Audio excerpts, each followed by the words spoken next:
Question 388. A landlord and lessee agree on terms of a 2-year lease for an apartment rental.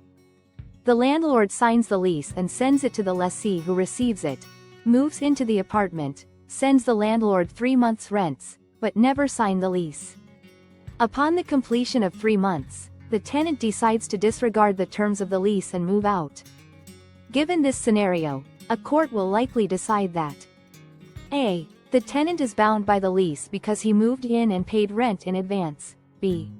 Since the tenant never signed the lease, he is not bound by it and can move out when he pleases. C. The tenant is bound by the lease because only a lessor, the landlord, need sign a lease. D. None of the above.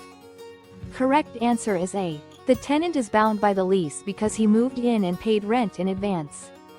While the tenant didn't formally sign the written lease, their actions unequivocally demonstrate acceptance of its terms. Moving into the apartment and paying rent for 3 months are clear indicators that they agreed to the landlord's offer of a 2-year lease. This is known as acceptance by conduct or implied acceptance. The tenant's payment of rent and occupancy of the premises constitute partial performance of the lease agreement. Courts often recognize partial performance as sufficient to enforce a contract, even if it wasn't formally signed by all parties.